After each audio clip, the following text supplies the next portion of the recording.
Hello, good morning, happy Monday. I hope you guys had a great weekend. I hope you did fun things. And today we are going to again work on this. All right, tomorrow you're going to work on your project. So basically, until we're done with this, it's like a Monday, Wednesday schedule. And on Tuesday, Thursday, you're going to work on your project. All right. And again, once we're done with this chapter, which we're really getting close, you will. I just realized I forgot something. You will indeed be able to finish your project. Okay? All right, let's go. I'm just so sad because I realized I forgot something on my little speech that you saw on Friday. I even wrote it in my notes and I didn't say it. So, anyway.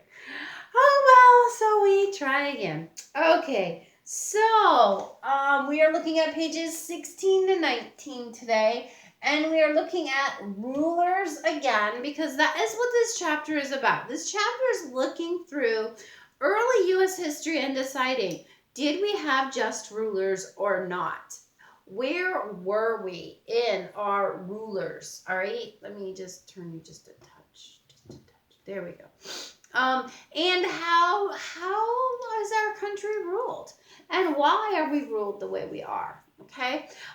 So right now, are our rulers just? I know I keep asking you this, but they keep doing things and saying things. And do you think what they're doing and saying is just or not? All right. Okay. So let's look at this time in history. We're again in the 1800s, early 1800s. Okay, pre-Civil War. And again, they've been, kicking that issue down the road till it explodes in a war. All right, let's look at it. So, rule by the people, which is a nice idea, is sometimes imperfect. Okay, because people are imperfect. Yes. Andrew Jackson was allowed to take land from Indians and shoo them away because he was popular, because he was a war hero, even though it was an unjust act that he did. All right? So there have been in our history leaders who were very unjust that we would call bad leaders, and leaders who are just. Sometimes people vote for president because they're cute, or because they're a certain gender or a certain color or a certain religion, or just all kinds of things without looking at their life. Are they just? Have they shown themselves to be just? Now, you know, everybody makes mistakes. So if they did something, like 20 years ago, do you still hold them accountable for that? That's something people have to decide. And it seems that sometimes the answer seems to be yes, and sometimes the answer seems to be no, and there really seems to be no rhyme or reason to why that is. So you see that today with the whole, Brett Kavanaugh issues, and then Joe Biden issues, and they're not being treated equally, and it's not just, but that's kind of the way it works. Okay? Because we are an imperfect people. We are sinners. We are, we do things that are wrong and against what God commands for us. So as we vote, we need to look at that person. How do they behave? What do they do? Are they just in how they treat people? Or are they not? Because guess what? When you become president, or a congressman or a senator or a mayor or a governor, your behavior generally does not change unless you find Jesus. But you don't vote for people and hope they find Jesus. Yeah. All right. So there's my little doodah today. All right. So let's see, where are we? So the founding fathers were concerned that people would choose to vote for people for other reasons than that they would make a good leader and that they were just.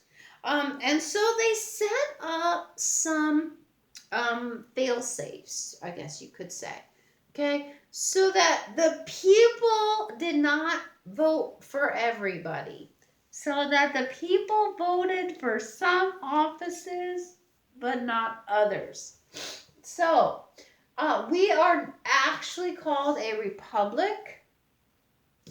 Okay, so in our republic, the way it was originally set up was that people chose the House of Representatives. People chose their congressmen. Okay, we're talking national government. Okay, so the people would choose the congressmen, the House of Representatives. They get chosen every 2 years. Oh, sorry. I'm gonna go on. I'm gonna do that off camera. Oh, all right. Hey, how are you? It's early. Yeah. Okay. So, and then the state legislature would choose the senators. Okay, there was a time that we as the people did not choose senators. It was the state legislature. So the governing body of the state of Mississippi, for example, would choose their senators and send them to Washington, D.C. The state of Connecticut would choose theirs and send them to Washington, D.C. Oh, sorry. Not getting enough oxygen, I guess. Okay. Then the president would choose the justices. So he would decide who is going to be a justice, and that's a judge. And he would decide where they would serve, and that was his job. People originally did not vote for judges. Nowadays, depending on the judge, people do vote for them. Federal judges, no, they're appointed by the president, but they have to go through this whole confirmation hearing thing with the Senate. At least the Senate thinks so. And then the Senate has to approve them, okay, which is not really how it used to be. And then the president is chosen by the Electoral College, which we still have the Electoral College today. Remember, we talked about that when we talked about the election of 2016, and it also happened in the election of 2000. And I looked back in history, and it happened other times too, that the Electoral College chose the president that didn't have the most votes necessarily from the people, because they won in places by smaller margins. Okay. And so that does happen. But back then, you didn't even get the chance to vote for the president. Okay. The Electoral College was the only people who voted. There was no people, American people voting. All right. So that's how our country started out. All right. So this plays a huge part in the election of 1824. Not so much with the popular vote versus Electoral College, but you'll see. So there are 4 men running in the election of 1824, and we have talked about the election of 1824 before, so I'm not going to spend a ton of time on it. So out of the 4 men, 2 men got the most electoral votes. Okay. One was John Quincy Adams, and the other one was Andrew Jackson. So when that happens, the Constitution actually has what's going to happen. Even today, if this would happen, the Congress then has the final say. So the Congress, the House of Representatives, actually chooses who is going to be president if neither one gets more than 50% of the vote. So, Henry Clay was the Speaker of the House at the time, and he encouraged the House of Representatives to elect John Quincy Adams. Okay, now the reason he did this is because he watched Jackson. There he is. He watched Andrew Jackson break laws. He watched Andrew Jackson take away land from the Cherokee and from the Creek Indians. And he watched how he was told to give it back, and he said, nah, it's good. So he felt that Andrew Jackson was an unjust ruler. And so he put forth John Quincy Adams, who he felt was more just. Now, it made Jackson super mad, and he went to the papers and he told them lies about all of this and why he wasn't chosen and blah, blah, blah. And the people believed him. Remember, war hero. So they believed him, and in 1828, they elected John Jackson. Sorry. This was the first, I'm sorry. So they elected Jackson, and poor John Quincy Adams, he was not reelected, okay? Because people believed the lies. And they did not look at if Jackson was virtuous or not. They just go, yeah, he's a war hero, and that election got stolen from him, and all these things, which was problematic. So as president, Andrew Jackson was still an unjust ruler.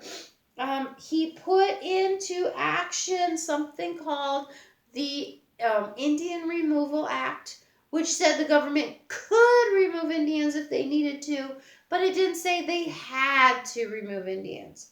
But what Andrew Jackson did was he took that opportunity to break the treaties that the United States had set up with the Cherokee Indians. Remember, these treaties say stuff, like,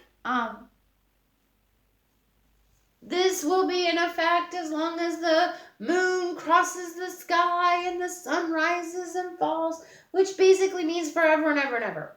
So Andrew Jackson took those treaties and chucked them out the window, figuratively, not like really, and decided he was going to do what he wanted to do, which was taking all the land from the Cherokee Indians and moving them elsewhere.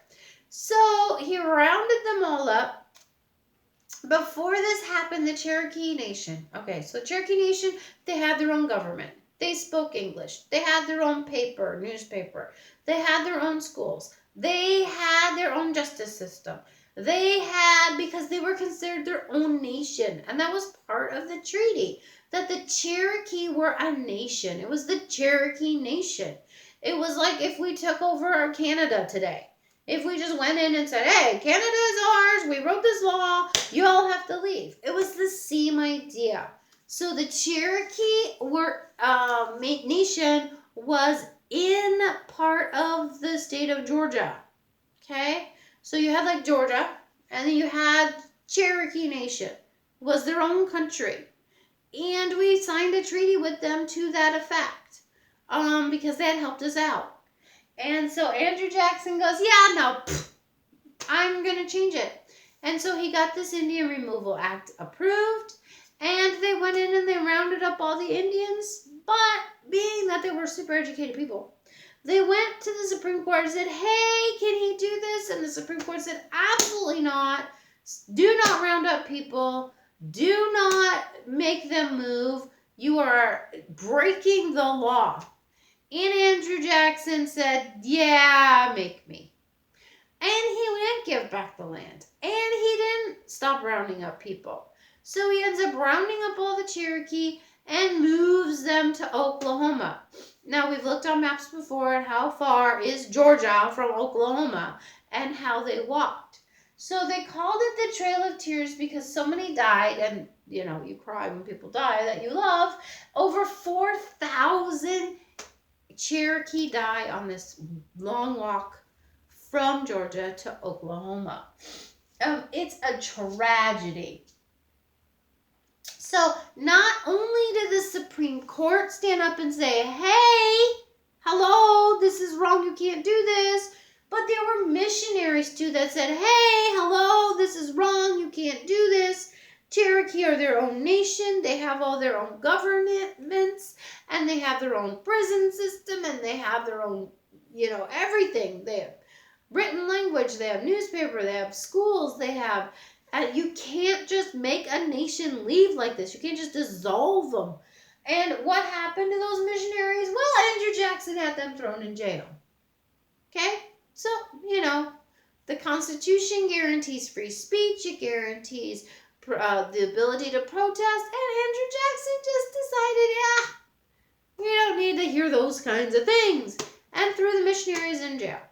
Crazy but true. If you have unjust leaders, they act unjustly. Taking land, moving Indians, throwing missionaries in jail. Okay? So Andrew Jackson was not a just ruler, as you can plainly see. And do you think Henry Clay made the right choice in 1824? Okay? Also, Andrew Jackson did not deal justly with basically a lot of people. So if you made him mad, he said, hey, let's have a duel. Okay? People talked bad about his wife sometimes, and he challenged them to a duel. So he was not a man after God's heart, for sure. And he was not a man who understood how to rule just, wise, honorably, generously, mercifully, loyally, or bravely. I'm pointing to the other one you just saw a minute ago. I mean, I'm sorry, you saw on Friday. I just made it a minute ago, okay? All right. Because again, same shirt, same day. Always remember that. Same shirt, same day.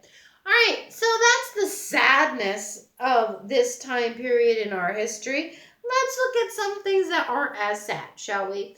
So our country is growing. We are moving across the continent. Remember, that's why we got into a war with the French, because we were moving across the continent. And they're like, hey, wait, whoa, we own this, okay? So we're still moving across the country. And by 1840, we basically have stretched from the Atlantic to the Pacific. Now, it's not like everybody and it's not like everything, but it is starting, okay? We are starting to move west to the Atlantic Ocean.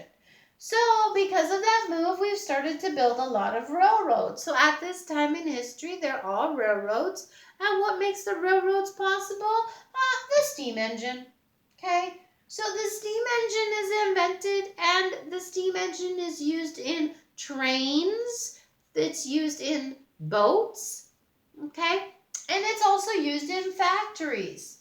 So they are able now to power factories. So now you can build factories basically anywhere. Before this, you had to build factories by water because the rushing water gave the factory the power. But now that you have steam engines, you can have the power you need anywhere. Okay? So it booms the factories. It booms the railroad industry. It's responsible for booming the boat industry. Okay? So we also build canals because there's not water everywhere. There's land masses between. Okay? So let me check my date because I got to check my date. I wrote it down.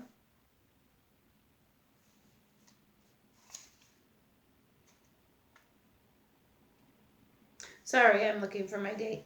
1840s, yeah. Erie Canal. Okay. So the canal era, which means time frame, a chunk of time in history or any, yeah. And so the canal era was in 18, it's 1817, 1812, okay, I gotta put on my glasses, hang on, I'm sorry. 1817 is when the big boom of canals began. So we're building canals all over the place, all right? And that's in 1817 is when it starts. Other cool inventions in the 1840s, Samuel Morse, he invents the telegraph, right? He invents it because mail is slow at this time. And actually, even today, mail is slower than like an email or a phone call, right? Not that there's anything wrong with mail. It's just a slower way to communicate than to pick up a phone and call people. But at this point in history, they didn't have phones or computers or email. So all they relied on was the postal service. So what happened is Samuel Morse's mom gets sick. His brother sends him a letter, and they live in the same state, okay? His brother sends him a letter, and it gets to him and he goes home right away, but his mom dies before he ever got the letter. So Samuel Morse goes out on a mission to try to figure out how to make communication quicker. And he invents the telegraph, and he invents a code with dashes, da da da da da da da, and dots and dashes, fast as dot, slower as a dash, of how to communicate. That way he would have been able to go and say goodbye to his mom before she died. All right. John Deere, another dude. He comes out with a steel plow. Remember we talked about steel plows. So steel plows, when you plow through the ground, like Pa does on Little House on the Prairie, when you plow through the ground, the dirt doesn't stick. The mud doesn't stick to the steel plow. Before this, they did have plows, but the mud would stick, so they'd have to stop every so often and kick it off and stuff. Remember like Pa did when they were traveling on the wagons, and he'd have to stop and kick the mud off of the wheels, okay? If you haven't gotten to that part, you will. So that is occurring at this time. So also reapers, which are, they chop things out in the field, yeah? So you don't need so many people. These inventions help, John Deere's plow and the reaper help farmers to be able to grow more crops so they can actually sell them to people in the city. And now the railroad gives them a way to be able to transport the food very quickly so that it doesn't get spoiled or rotten. All right? So these inventions really help. The most famous canal is the Erie Canal. I have no mule and her name is Sal, 15 miles on the Erie Canal. Yeah? So in 1825, the Erie Canal was finished. The Erie Canal connected the Atlantic Ocean with the Great Lakes. Okay? Lake Erie, if you want to be specific. And it connected Albany with New York City. Pretty cool. All right? So it was a big invention. Let me read you some things about the Erie Canal. Okay, so it began to be constructed in 1817. Okay, I'm sorry, that's not right. I don't know when it was began. The whole canal boom was 1817. Please forgive me. I misspoke. All right, the canals use locks, which we've seen locks, I showed you them last year, to move boats and to control the water levels. The people who use the canals would pay a toll to use the canal, okay? So Erie Canal opened in 1825. It connected Albany, New York with New York City via the Hudson River with Lake Erie. And the Hudson River with Lake Erie. The Hudson empties out into the Atlantic, which is how you get the Atlantic Great Lakes thing. Okay? So a boat would enter at the Hudson River at New York City. It would sail to Albany to reach the canals. Okay? So it didn't connect them. They were already connected. But anyway. So they would sail to Albany to reach the canals. And then they would go on into the Erie Canal to get from Albany to the Great Lakes. Erie, Pennsylvania is where Erie is, okay? To Lake Erie. So this helped move products. It helped the United States to grow because it connected everything together. All right? So we are going to look at Polk. Okay? Yes? President Polk, P-O-L-K, yes, P-O-L-K, Polk, he poked, remember we talked about this, the Mexicans into a war with us. Polk wanted their land. He asked for it first. He offered to buy it. They said no. So he figured the only way he could get a hold of their land was through war. So he went and he blockaded, yes, the Rio Grande, because he had sent soldiers there to Texas. And he had sent secret soldiers to California. Remember? Zachary Taylor. They were supposed to be surveyors, yeah? And they were really soldiers waiting for orders from the president. And so he pushed them into a war by cutting off their supplies. And the war ended up where at the end with the treaty, we gained part of Texas and Arizona and New Mexico and California. And Polk was very excited about that, okay? And he would you call that a just leader or an unjust leader? Okay? So in private comments, I want you to tell me, is he a just leader or an unjust leader? What do you think? What was Polk? He got the Mexicans to fight against us in a war so he could take their land. That was the thing. Okay? So, was he just or unjust? All right. Secret password. Are you ready? Okay. So, if you've been doing the secret password, you know that if you answer it, you get 2 extra credit points on this assignment. And if you don't answer it, you don't get any. If you tell somebody about it, though, I take 2 points away from you. So I was supposed to do a secret password on Fridays, and I forgot to put it. I even wrote it down and everything. Okay? So we'll just do the same secret password, but we'll just move it to today. So today, Monday, secret password is Jackson. Okay? Jackson is our secret password. Do you got it? You got the secret password. Jackson, yeah? All right, and that is our program for today. All right, so I will see you again on Wednesday because Tuesday you get to work on your project. And bye, guys.